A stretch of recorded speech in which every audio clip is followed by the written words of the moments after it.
14வது அத்தியாயம் திதி.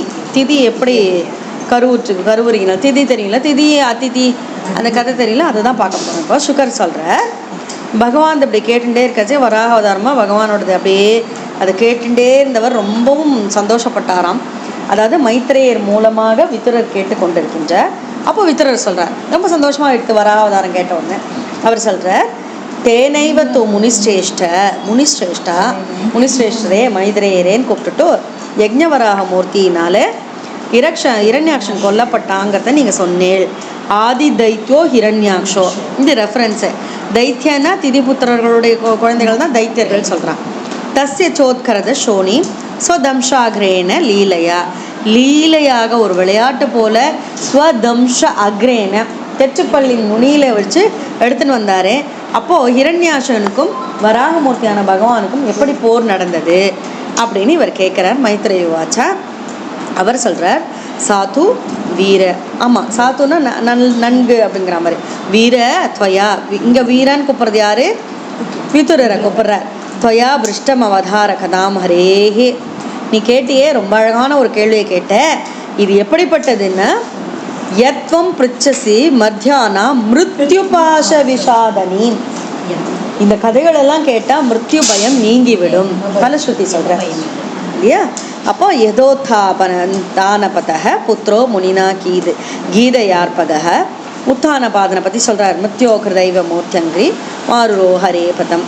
அப்போது இது எப்படிப்பட்டதுன்னா, துருவன் எப்படி மிருத்யுனுடைய காலை எட்டி விட்டானே அந்த மாதிரி மிருத்யுவே எதிர்க்க முடியும், விஜயத்திரியாக இருக்க முடியும் அப்படின்னு சொல்கிறார். அப்போ பிரம்மதேவர் இந்த சரிதத்தை சொன்னார், அதை நான் உங்ககிட்ட சொல்கிறேன் அப்படிங்கிறார். என்னென்னா, ஒரு சமயம் திதி தாக்ஷாயினி சத்தர் மாரீச்சம் கஷ்யபம் பதிம். திதி தக்ஷ பிரஜாபதியினுடைய பொண்ணு தான் திதி அதிதிலாம். அவள் ரொம்ப மன்மத இதனாலே என்ன பண்ண, மரிச்சியன், அதாவது அவருடைய மாலை வேளையில் மரிச்சியனுடைய மகனான கஷ்யபர் அவரோட உறவு கொள்ளணும்னு அவர் ரொம்ப இது பண்ணார். ரொம்பவுமே அவர் உடனே அவர் விளக்கினார், இந்த நேரத்தை சந்தியா நேரத்தில் பண்ணக்கூடாதுங்கிறா. உன்னை திதிருவாச்ச திதி சொல்கிறா, இல்லை ஏஷமாம் தோக்ருதே வித்வன்னு காம ஆத்த சாரதன், எனக்கு ரொம்ப கஷ்டமாக இருக்குது காம இதனால எனக்கு எப்பயே வேட்கணும்னு சொல்லி கேட்குறா. ரொம்ப அதனால் வேறு வழியே இல்லாததுனால அவரும் அதுக்கு ஒத்துக்கொண்டிருக்கா. அப்போ அவளுடைய உதரத்தில் பிறக்க போகிறது தான் இந்த அசுரர்கள் இல்லையா? அப்போது அவள் ரொம்ப இதுவாக சொல்கிறா. என்ன சொல்கிறான்னா, என்னை யார் உனக்கு கணவனாக கிடைக்கணும்னா, நான் என்ன சொன்னேன், ரொம்ப இவளுக்குன்னு ஒரு கருத்து இல்லை, எல்லாத்துலேயும் நல்ல குணம் எடுக்கவங்களுக்கு தான் நான் அவனை கொடுப்பேன் அப்படின்னுட்டு அவர் 13 குழந்தைகளையும் ஒருத்தருக்கு மனம் புரிந்து வைத்தார். யார்? தர்மதேவர். நம்ம சொன்னோம் இல்லையா, தர்மருக்கு திருமணம் செய்து வைத்தார். அப்போது நீங்கள் ரொம்பவும் நல்ல மனமுடையவர்கள், ரொம்ப நல்ல யார் ஹஸ்பண்டை புகழ்ந்து சொல்கிறா திதி. அவள் வேண்டான்னு சொன்ன உடனே ஒரு ஃப்ளாஷ்பேக்லாம் சொல்கிறா, எங்கள் அப்பா கேட்டாருன்னு சொல்ல, அந்த ஊரில் கேட்டா இந்த ஊரில் கேட்டா போல அந்த மாதிரி சொல்லின்னு இருக்கா. அதனால் நீங்கள் என்ன பண்ணுங்கோ, என்னுடைய மோகத்தை பூர்த்தி பண்ணணும் அப்படின்னு சொல்லி அவள் கெஞ்சரா. அதுவும் இல்லாமல் ரொம்ப ஒரு விஷயமா சொல்கிறா, ரொம்ப மயங்கி இருக்கின்றேன் அப்படின்லாம் ஒன்றா சொல்கிறா. சொன்ன உடனே இவருக்கு வேறு வழியே இல்லை, சரி நான் உன்னுடைய விருப்பத்தை நிறைவேற்றுகின்றேன்னு இவர் சொல்லிட்டார். யார் சொன்னா? கஷ்யப முனி. சரியா? கஷ்யபருக்கு 2 மனைவிகள். கஷ்யபருக்கு முதல் மனைவி அதிதி, 2வது மனைவி தான் இந்த திதி. திதி யார்? அக்கா தங்க. சரிங்க? அப்போது கஷ்யப முனிவருக்கும் அதிதிக்கும் பிறந்தவர்கள்லாம் தேவர்கள், கஷ்யப முனிவருக்கும் திதிக்கும் பிறந்தவர்கள்லாம் அசுரர்கள். எப்படி ஒரே குடும்பத்தில் பாருங்க, ரொம்ப அழகாக போயின்னு இருக்கு. அப்போ ஆரம்பிச்சது தான் குடும்பத்தில் குழப்பம். அதுலேருந்து இப்போ சீரியல் வரைக்கும் வந்துடுத்து, விட்டேனா பாருன்னு. அப்போது இப்படி ரொம்ப அதாவது இந்த மாதிரி கிரகஸ்தாசிரம் பண்ணுறவாள்லாம் இந்த மாதிரி நேரங்களில் வேட்கக்கூடாதுன்னு இருக்குது.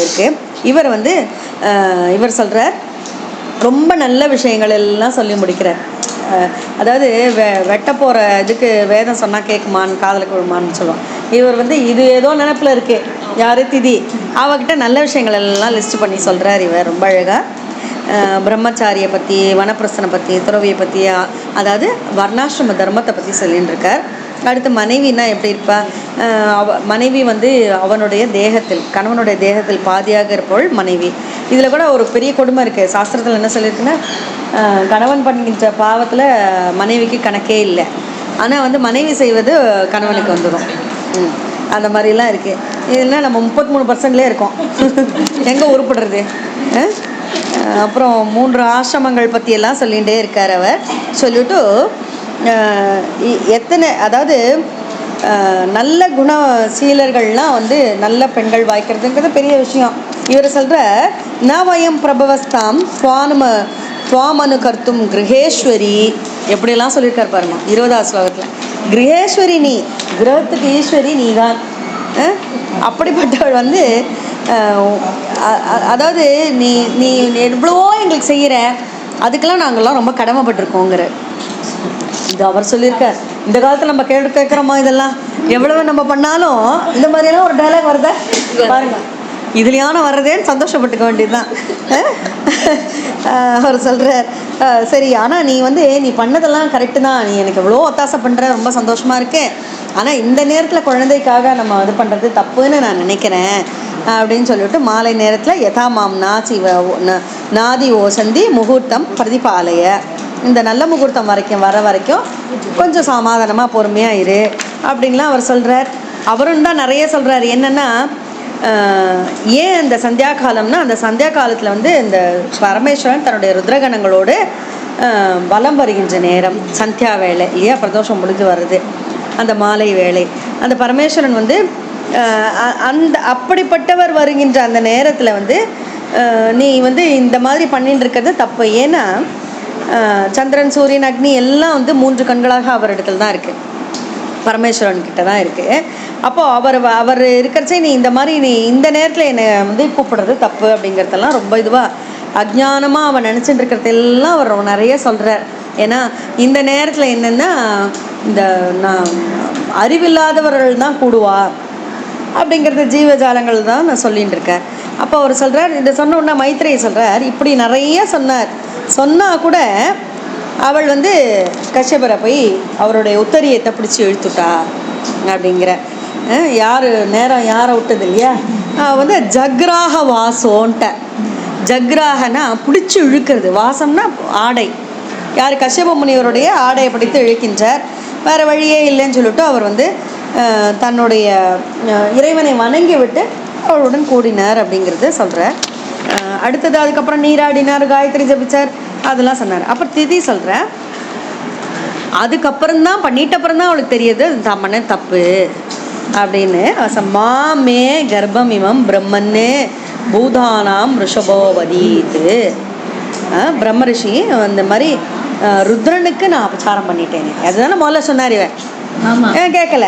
அப்போ வந்து நான் வந்து இந்த மாதிரி ஒரு கருவை வந்து நான் நீ கொஞ்சம் எப்படியான சம்ரக்ஷணம் பண்ணணும், நான் பண்ணினது தப்பு தான் அப்படின்னு சொல்லிட்டு இந்த காமங்களுக்கெல்லாம் இதெல்லாம் பரமமங்கள ரூபமாக இருக்கவர், காமனையே தகித்தவர் ருத்ர பகவான் இல்லையா. அப்போ வந்து இவர் வந்து அந்த மகாதேவரை நான் வணங்குறேன், நான் தப்பு பண்ணிட்டேன் அப்படின்னு சொல்லி அவள் அப்பொழுது ரிப்பன் பண்ணுறான், ரொம்ப கவலைப்படுறான் தப்பு பண்ணிட்டேனேன்னு. அவருக்கும் சேர்த்து இவ வந்து ரெக்வஸ்ட் பண்ணுறான், மன்னிப்பு கேட்குறான். நல்ல கர்மா பண்ணிட்டு இருக்கவர், அவரையும் இல்லை நான் இந்த தப்பு பண்ண வச்சுட்டேன் அப்படின்னு சொல்லி இது பண்ணுறேன். அப்போ மைத்ரேயர் சொல்கிறார், இவர் எல்லா நியமங்கள்லாம் முடிச்சு கர்தவ பிரஜாபதி வந்த உடனே திதி அப்படியே எப்படி இருக்கான்னா, நிவர்த்த சந்தியா நியமம் எப்படியே பார்த்தா அப்படியே நடுங்கின்னு இருக்கான். தப்பு பண்ணிட்டோமேன்னு பண்ணிட்டு அப்புறம் தான் அவளுக்கு தப்புனே தெரியாது, நடுங்கின்னு இருக்கா. உடனே கஷ்யபர் சொல்கிறார், உன்னோட புத்தி கெட்டு போச்சுமா, அதனால தான் இதெல்லாம் நடந்தது. இது இந்த மாதிரி பண்ணினத சொன்னதையும் நீ வந்து மதிக்கலை, நீ தப்பு பண்ணிட்ட, என்ன பண்ணுறது? பவிஷ்ய தஸ்தாவ பத்ராவ பத்ரே. என்னன்னா, உன்னோட வயிற்றில் வந்து 2 குழந்தைகள் பிறக்க போகிறது. ஜாட ராத் மவு, அதான் மவுன்னு டியூவலில் சொன்னார். லோகான் சபாலாம் த்ரீம் சண்டி முகுராக்ராந்த ஈஸ்வர. அவள் என்ன பண்ண போறா தெரியுமா? இந்த 3 உலகத்தையும் கதறடிக்க போறான் அப்படின்னா, நீ என்ன படாத பாடுபடுத்தின அதுகள் வந்து ரொம்ப 3 உலகத்தையும் 1 2 இல்லை 3த்தையும் பண்ணிடுவா. அது மட்டும் இல்லை, பிராணி நாம் அந்நியமானா, பிராணிகளை விட்டு வைக்க மாட்டா. பிராணிவதை பண்ணுவா, ஏழைகளை பண்ணுவா, தீனானாம் அவளை தீனர்களை பண்ணுவா, ஸ்திரீனாம் இப்போ பார்க்குறதுலாம் வர்ற மாதிரி இல்லை, பாருங்க இந்த இப்போ கலியில் பார்த்துட்டு இருக்கிறதுலாம் வருது. அப்போது ஆமாம், அதனால ஹனிஷ்யத்வதி இதை சொல்லிட்டார். இந்த மாதிரிலாம் பண்ணுவா அப்படின்னு சொன்னோடனே தித்திருவாச்ச, ஐயோ இதை தான் நானும் சொன்னேன், இதுகள் வந்து ரொம்ப மோசமாக இருக்கும்னு சொல்கிறீங்களே, இதை வந்து பகவான் தான் காத்து ரட்சிக்கணும், பகவதா சாட்சாத் நாராயணன் தான் காத்து ரட்சிக்கணும் அப்படின்னு சொல்லி அவள் வந்து சொல்கிற. அது சொல்லிட்டு மாகிருதா பிராமணோத்விபோ, இப்போ இந்த புத்திரர் யோ மஹ்யம், என்னுடைய குழந்தைகளுக்கு மரணம் வரக்கூடாது அப்படிங்கிறா சொல்லிட்டு. அதாவது ஏன் அவள் சொல்கிறான்னா, இது மாதிரி ரொம்ப அட்டகாசம்லாம் பண்ணால் பிராமணரெல்லாம் சபிச்சுடுவான். இதுதான் வேணனில் பார்த்தோம் இல்லையா நம்ம. அப்போ அவள் சொல்கிறா, இவ வந்து இந்த மாதிரிலாம் பண்ணுறாளே, இது வந்து மோசமான மரணம் இவா கூட இவர்களுக்கு வரக்கூடாது அப்படின்னு சொல்லி இவ சொல்கிறான். அப்போ கஷ்யபு வச்ச அவள் சொல்கிறா, நீ இப்போ படுற எல்லாம் பண்ணுற, நீ என்ன பண்ணு, உன்னுடைய குழந்தைகள் வந்து சாதுக்களுக்கு அன்பாக இருக்கணுங்கிறது, நீ அதை பற்றி கவலைப்படாத, சாதுக்கள் நெட்டெல்லாம் விட்டுடுவா, அவர்கள் வந்து ரொம்ப கெட்ட இதுக்கு போனாலும், அதாவது நீ இப்போ பச்சாதாபப்பட்டு நல்லது கெட்டது என்னன்னு தெரியாமல் இருக்கிற அந்த பிள்ளைகள் வந்து என்னால், அதாவது இப்போ கஷ்யப முனிவர் இப்போ ஹாஃப் ஆஃப் தானே, அவருடைய நல்ல எண்ணத்தினால சாதுக்கள் வந்து அவர்கள் விலகி நிற்பார்கள். இப்போ சாதுக்களை போய் என்ன துஷ்டத்தனம் பண்ணால் அவளுக்கு தான் சபிக்கப்படுவார்கள். அதுதான் எப்பயுமே நம்ம புராணத்தில் பார்க்குறது. அப்போ அவர் சொல்கிறார், ஒன்று ஒன்றா சொல்கிறார். எப்படின்னா தன்னுடைய மனதை வந்து தூயப்படுத்திப்பா. ஏன் இப்படி சொல்கிறான்னா, ஆக்சுவலாக வந்து இதில் ஒரு விஷயம் நீங்கள் பார்க்கணும். இவர் இவ்வளவு சொல்லி அவன் கூடினது என்னத்தினால்தான் பகவானுடைய பிரேரணையினால்தான். ஏன், ஜெய விஜயாளுடைய சாபம் அவளுடைய முதல் ஜென்மா இப்போ வர்றது. ஸோ பகவானோட பிரேரணையால் தான் அவளுக்கு அந்த மாதிரி எண்ணம் தோன்றிருக்கு. அதை வந்து இவர் சொல்கிறார், யத் பிரசாதிதம் விஸ்வம் பிரசீததி யதாத்மகம் ச ஸ்வதிருக் பகவான் எஸ்ய தோஷ்ய தே அனன்யாதிருஷா. பகவான் தான் சத்தியம், நித்திய சத்தியமாக இருக்கார். விஸ்வம் பிரசீததி யதாத்மகம், பிரசீதம் அவருடைய மகிழ்ச்சி தான். அதாவது என்னென்னா, அவர் தான் எல்லாருக்கும் அருள் புரிவர்.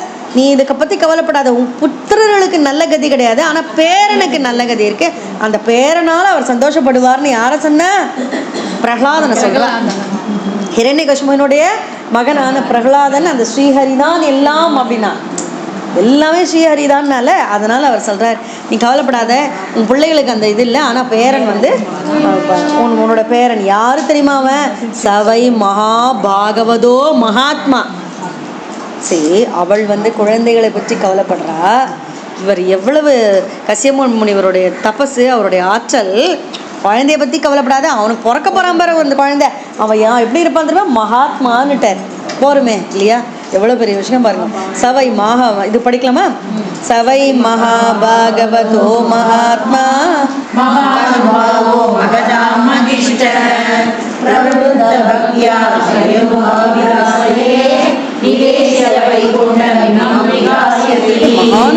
மகதா மகிஷ்ட, மகானுபாவனான அவன் அப்படி சொல்லி சொல்கிற. அவனை பற்றி, பிரகலாதனை பற்றி சொல்கிறார். இன்னும் அலம்படக சீலதரோ குணாகரோ கிருஷ்ட பிரார்த்தியா எதிதோ துக்கிதேஷு. அவர் வந்து நல்ல குணங்களை கொண்டவன், எல்லாம் பண்ணுவா. மற்றவர்களுடைய துக்கம் வந்ததுன்னா தானும் துக்கப்படுவார். அதுதானே சொல்கிறேன், வாடிய பயிரை கண்ட போதெல்லாம் வாடினேங்கிற. அப்போ அந்த உயர்ந்த எண்ணத்தோடு இருப்பான். இப்போ முதல்ல என்ன சொன்னோம், பிராணி வதை பண்ணுவான், அதை பண்ணுவான், இதை பண்ணுவான்னா, இந்த ஜஸ்ட் ஆப்போசிட் பாருங்கள், எக்ஸ்ட்ரீம்ஸு. அப்போ அவர் சொல்கிறார், மற்றவா ஏதான கவலைன்னு பட்டானா இவன் கவலைப்படுவான். எல்லா ஜீவராசிகளுக்கும் என்னென்னலாம் துன்பம் வந்ததோ அதெல்லாம் நீட்டும். அபூத சத்ரு ஜகத சோகஹர்த்தா நைதாகிகம் தாபம் இவோடு ராஜக. எப்படின்னா, ரொம்பவும் சுட்டெரிக்கிற வெயில் இருக்கும்போது ஒரு நிழற்கொடை வந்ததுன்னா எப்படி மனிதர்களுக்கெல்லாம் ஒரு சமாதானம் கிடைக்குமோ, அதே போல் அவர் எல்லா பிரஜைகளையும் காப்பாற்றுவான் அப்படின்னு சொல்கிறார்.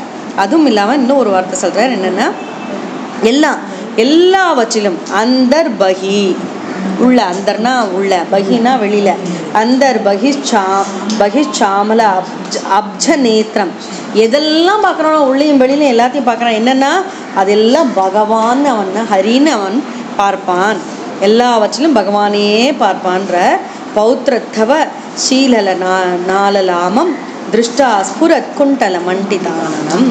ரொம்ப அழகெல்லாம் ஒன்று திரண்டிருக்கின்ற அந்த ஸ்ரீமன் நாராயணனை தன்னுள்ளையும் வெளியிலையும் எப்பொழுதுமே பார்த்து கொண்டிருக்கான். அதனால தான் அந்த பிரகலாதனுக்கு பெரிய நரசிம்ம ரூபம் வந்தோடனே பயப்படல. ஏன்னா நரசிம்மரும் ஹரிங்கிறதுலாம் எல்லாரும் பயந்தா. நீங்கள் இனி பார்க்கலாம், எல்லாரும் பயந்து நடக்கிறச்சு. ஆனால் குழந்தை மட்டும் அழகாக சந்தோஷமாக இருக்கும். ஏன்னா அது பார்க்குறதுலாம் ஹரியாக பார்க்குறதுனா நமக்கு தான் சிங்கமாக தெரியும், நமக்கு தான் அதுவாக தெரியும்னு எல்லாரும் பார்த்துட்டு இருக்கா. பட் இந்த குழந்தை பார்க்குறதே ஹரியாக இருக்கிறதுனால அது சந்தோஷமாக இருக்குது. அப்போ மைத்ரேய மகரிஷி சொல்கிறார், இப்படிப்பட்ட இது கேட்ட உடனே திதிக்கு ஸ்ருத்வா பாகவதம் பௌத்திரம். இங்கே புரிஞ்சுதா உங்களுக்கு? ஸ்ருத்வா பாகவதம். அதனால தான் சொன்னோம், பகவானுடைய லீலா சொல்கிறது பாகவதா, பாகவதனுடைய லீலைகளும் அவருடைய பெருமைகளை சொல்கிறது பாகவதம்.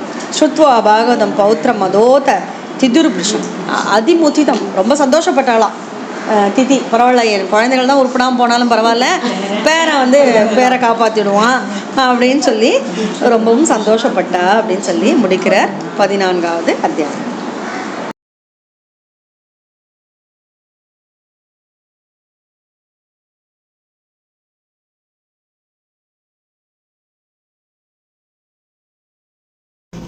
हरिः ओम्. अथ तृतीयस्कन्धे चतुर्दशोऽध्यायः. श्रीशुकोवाच निशम्य कौशारविनोपवर्णितां हरेः कथां कारणसौकरात्मनः पुनः स पप्रच तमुद्यदाञ्जलिः न चातितृप्तो विदुरो धृतव्रतः. विदुरोवाच तेनैव तु मुनिश्रेष्ठ हरिणा यज्ञमूर्तिना आदिदैत्यो हिरण्याक्षो हत इत्यनुशुश्रुम. तस्य च उत्तरदहश्चोणीं स्वदंशाग्रेण लीलया दैत्यराजस्य च ब्रह्मण्ये कस्मात् हेदोरभून्मृतः. मैत्रेयवाच साधुवीर त्वया पृष्टम् अवतार कथां हरेः यत्त्वं पृच्छसि मध्याह्ना मृत्युपाशविषाधनीं ययोत्थानपदः पुत्रो मुनिना गीतयार्पगः मृत्योः कृत्वैव मूर्त्यनङ्घ्रिम् आरुरोह हरेः पदम् अदात्राभीतिहासोऽयं श्रुतो मे वर्णितः पुरा ब्रह्मणा देवदेवेन देवानामनुपृच्छतां दिदेर्दाक्षायणी शक्त मारीचं कश्यपंपदीम् अपत्यकामो च कमे सन्ध्यायां हृच्छयरत्तिदा इष्ट्वाग्निजिह्वं पयसां पुरुषं यजुषां पतिं निम्लोचति अर्कासीनम् अज्ञाकारे समाहितं. दिदिरुवाच एष मां तत्कृते विद्वन् कामात् शरासनः दुनोति दीनां विक्रम्य रम्भामिव मदङ्गजः दद्भवान् दह्यमानायां सपत्नीनां संवृत्तिभिः प्रजावतीनां भद्रं ते मय्यायुङ्क्तामनुग्रहं भर्ध्याप्तोर्मानानां लोकानां विशते यशः पतिर्भवद्विदो यासां प्रजया ननुजायते. पुरा पिता नो भगवान् दक्षो दुहितृवत्सलः कं वृणीत वरं वत्साः इत्यपृच्छत न पृथक् स विदित्वात्मजानां नो भावं सन्तानभावनः त्रयोदशा ददात्तासां यास्ते शीलमनुव्रताः अदमे कुरु कल्याण कामगञ्जविलोचन आर्तोपसर्पणं भूमन्नमोकं हिमाहीयसे इति तां वीरमारीचः कृपणां बहुभाषिणीं प्रत्याहानुनयन् वाच प्रवृत्तानङ्गकस्मलां एषते अहं विधास्यामि प्रियं भीरु यदिच्छसि तस्याः कामं न कः कुर्यात्. सिद्धित्रैवर्किकी यतः सर्वाश्रमानुपादाय स्वाश्रमणे कलत्रवान् व्यसनार्णवात् मध्येधि जलयानैर्यधार्णवं यामाहुरात्मनो यहत्तं श्रेयस्कामस्य मान्ये यस्यां स्वदूरमत्यस्य पुमां शरदि विज्वरः. यामाश्रित्येन्द्रियाराधीन् दुर्जया निदाश्रमैः वयं जयेमहे लभे दस्योन्दुर्गपतिर्यथा न वयं प्रभवस्तां त्वाम् अनुकर्तुं गृहेश्वरी अभ्यायुषा वा कात्स्न्येन ये चान्ये गुणकृत्नवः. अतापि काममेतं ते प्रजाते करवाण्यलं यथा मां नादिवोचन्ति मुहूर्तं प्रतिपालय. एषा घोरतमा वेला घोराणां घोरदर्शना चरन्ति यस्यां भूतानि भूतेशानुचराणिह. एतस्यां सात्विसन्ध्यायां भगवान् भूतभावनः परीतो भूतपर्षिद्भिः वृषेणाटति भूतराट् श्मशानचक्रनिल धूलिधूम्रविकीर्णवित्यो जटाकलाप भस्मावकुण्ठामल अलरुग्मथेः देवस्त्रिभिः पश्यति देवरस्ते न यस्य लोके स्वजनपरो वा नाद्यातृतो नोत कश्चित् विगर्ह्य वयं हृदैर्यच्चरणा भविद्धाम् आशास्महे अजां पदभुक्तयोगां यस्यानवध्याचरितं मनीषिणोः गृह्णन्त्य विद्यापटलं बिभत्सवः निरस्तसाम्यातिशयोऽपि यत् स्वयं पिशाचचर्यामचरद्गतिः सतां हसन्ति हि दुर्भगाः स्वात्मन् रदस्या विदुषः समीहितं यैर्वस्त्रमाल्याभरणानुलेपनैः स्वभोजनं स्वात्मदयो फलालितं ब्रह्मादयो यत् कृदसेदुफलाः यत्कारणं विश्वमिदं च माया आज्ञाकरी तस्य पिशाचचर्या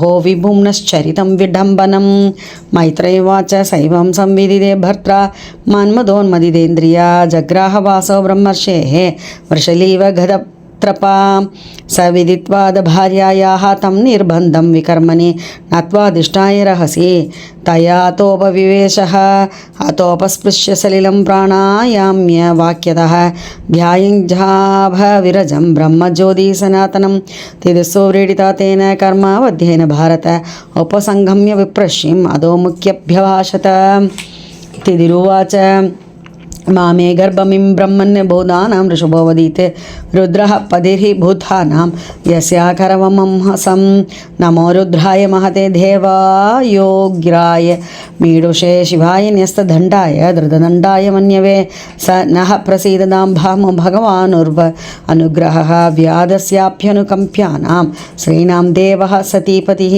मैत्रेयवाच स्वसर्गस्याशिषं लोक्याम् आशासानां प्रवेपतिं निवर्धसन्त्या नियमो भार्यामाह प्रजापतिः कश्यपोवाच आभ्रायत्यात्मनस्ते दोषान् मुहूर्तिकादुत मन्निदेशादिचारेण देवानां चादिहेलनात्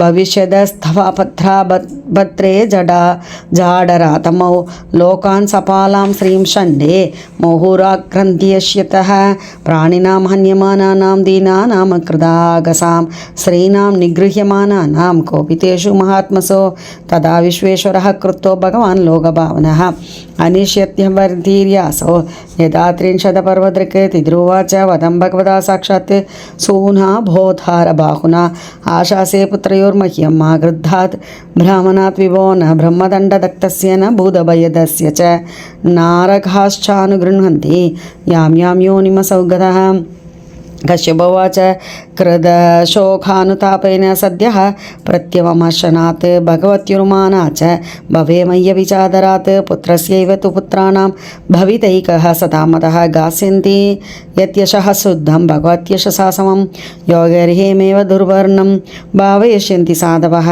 निर्वैरादिभिरात्मानं यच्चीलम् अनुवर्तितुं यत्प्रसादादिदं विश्वं प्रसीदति यदात्मकं स स्वदृक् भगवान् यस्य तोषिते अनन्यया दृशां स वै महाभागवतो महात्मा महानुभावो महदामहिष्टः प्रवृत्तभक्त्या ह्यनुभाविताशये निवेश वैकुण्ठमिमां विहायसि अलम्पटः शीलधरो गुणाकरो हृष्टः परर्थ्या व्यतिथो दुःखितेशो अभूतशत्रुजगदः शोकहर्ता नैदागिकं तापमिवोडुराजः अन्तर्बहिश्चामलब्जनेत्रं स्वपौरुषेच्छानुगृहीतरूपं पौत्रस्वशीललनाललामं दृष्टा स्फुरत्कुण्डलमण्डिताननं मैत्रेयवाच श्रुत्वा भागवतं पौत्रम् अमोदद दिदिर्भृशं पुत्रयोश्च वदं कृष्णात् विदित्वा आसीन् महामनाः श्रीहरे नमः श्रीहरे नमः श्रीहरे नमः